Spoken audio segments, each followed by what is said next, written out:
স্বাগত জানাচ্ছি ইংলিশ সেন্টারের সাথে আছি হুমায়ুন কবির। অনেক ভালো লাগছে আবার আপনাদের হাস্যোজ্জ্বল মুখগুলো দেখতে পেয়ে। আজকে আমরা আলোচনা করব বিসিএস এর কন্ডিশনাল সেন্টেন্সগুলোকে নিয়ে। সাথে থাকুন।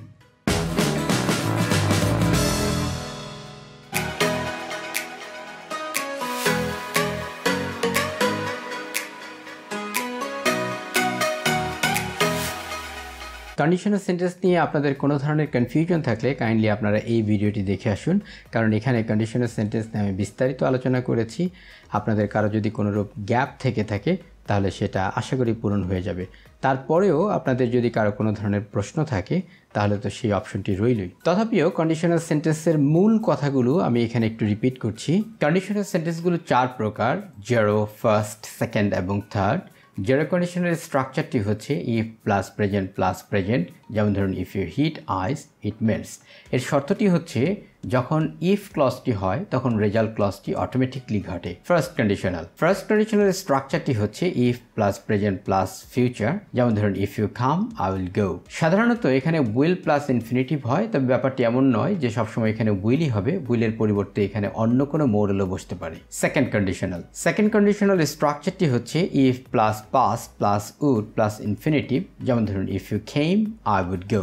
সাধারণত এখানে উড প্লাস ইনফিনিটিভ হয়, তবে ব্যাপারটি এমন নয় যে সবসময় উডই হবে। এখানে কুড অথবা মাইট এরকমটি হতে পারে। থার্ড কন্ডিশনাল স্ট্রাকচারটি হচ্ছে if plus past perfect plus would have plus ভার্বের পাস্ট পার্টিসিপল ফর্ম। যেমন ধরুন, if you had come I would have gone. তবে এখানেও উড হ্যাভের পরিবর্তে কুড হ্যাভ অথবা মাইট হ্যাভ বসতে পারে। Exercise number 1। এই প্রশ্নটি 35তম এবং 36তম বিসিএসে এসেছিল। This could have worked if I had been মোর কশাস। এটা কাজ করতে পারতো যদি আমি আরও সতর্ক হতাম। এখানে দেখুন আছে কুড হ্যাভ ওয়ার্ক, তার মানে এটা থার্ড কন্ডিশনালকে ইন্ডিকেট করে। সুতরাং এখানে আমাদের সাবজেক্টের পরে হ্যাড লাগবে, তারপরে ভার্বের পাস্ট পার্টিসিপল ফর্ম। এখানে ভার্ব রয়েছে বিন, এটি পাস্ট পার্টিসিপল ফর্ম দেয়াই আছে, সুতরাং আমাদের এখানে হবে হ্যাড। তার মানে উত্তরটি হচ্ছে এই। Exercise number 2।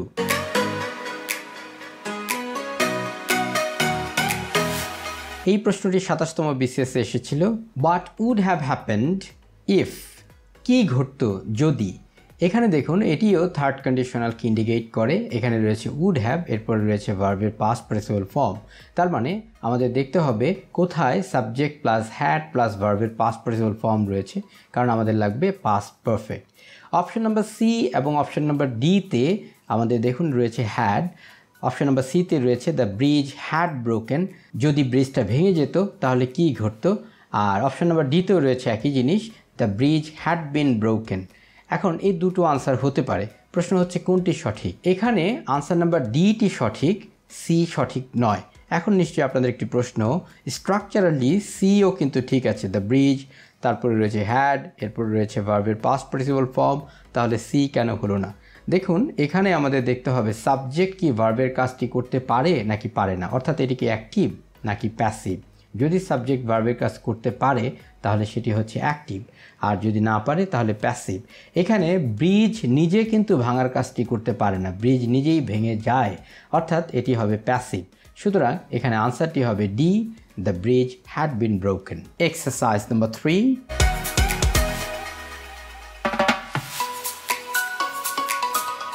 এই প্রশ্নটি 26তম বিসিএসে এসেছিল। He dash arrested if he had tried to leave the country. তাকে অ্যারেস্ট করা হতো যদি তিনি দেশ ত্যাগ করার চেষ্টা করতেন। তাহলে এখানে দেখুন ইফ হি হ্যাড ট্রাইড, তার মানে এটাও আমাদের থার্ড কন্ডিশনালকে ইন্ডিকেট করে। সুতরাং এখানে হবে উড হ্যাভ বিন অ্যারেস্টেড।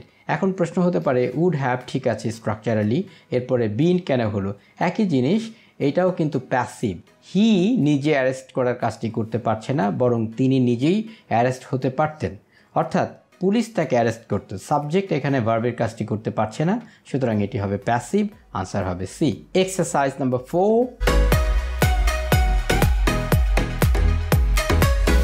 এই প্রশ্নটি 25তম বিসিএসে এসেছিল। Shahin would never have taken the job if what great demand it would make on his time. Shahin এই জবটি কখনোই করতো না যদি সে জানতো এই জবটি তার কি পরিমাণ সময় নেবে। এখানেও দেখুন থার্ড কন্ডিশনালকে ইন্ডিকেট করছে। এখানে রয়েছে উড নেভার হ্যাভ টেকেন, অর্থাৎ নেভারটাকে যদি আমরা একটু আপাতত বাদ দিয়ে রাখি তাহলে দাঁড়ায় উড হ্যাভ, এরপরে ভার্বের পাস্ট পার্টিসিপল ফর্ম।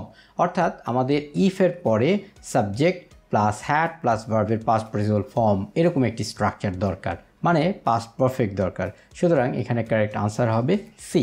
এক্সারসাইজ এসেছিল if a ruby is heated it dash temporarily lose its colour. এখানে এটা দেখুন, এটা কিন্তু জেরো কন্ডিশনাল, কারণ রুবি এক ধরনের পাথর, রুবিকে যদি গরম করা হয় তাহলে টেম্পোরারিলি অর্থাৎ সাময়িকভাবে সেটা তার কালার হারায়। তো আপনি যতবার এই কাজটি করবেন ততবারই সে তার কালার হারাবে। সুতরাং এটা হবে zero conditional, if plus present, সুতরাং আনসারটি হবে ডাজ। এখন নিশ্চয়ই আপনাদের মনে একটি প্রশ্ন আসবে, যদি ইটের পরে আমরা ডাজ ব্যবহার করি, এরপরে আবার আরেকটি ভার্ব লুজ, অর্থাৎ পাশাপাশি দুটো ভার্ব হয়ে যাচ্ছে, তাহলে পাশাপাশি দুটো ভার্ব কীভাবে করে বসে? এটার একটি ব্যাখ্যা আমি এই ভিডিওটির 5 মিনিট 36 সেকেন্ডে দিয়েছি। কাইন্ডলি আপনারা এই ভিডিওটি একটু দেখে নিন, ওই ভিডিওতে এটার সুন্দর একটি ব্যাখ্যা দেওয়া আছে। আমি এখানে সেটার আর ব্যাখ্যাটি দিতে যাচ্ছি না। এক্সারসাইজ নাম্বার 7,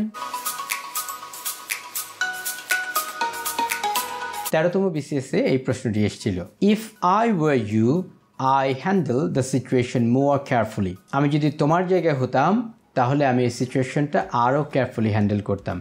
এটা হচ্ছে সেকেন্ড কন্ডিশনাল, আর সেকেন্ড কন্ডিশনাল সাবজেক্টের পরে উড হয়, সুতরাং অপশন নাম্বার 8-এ রয়েছে would handle the situation more carefully. সুতরাং এখানে উত্তরটা হবে এই। আমার মনে হয় এটা তুলনামূলক একটু সহজ, আপনারা বুঝতে পেরেছেন। Exercise number 8,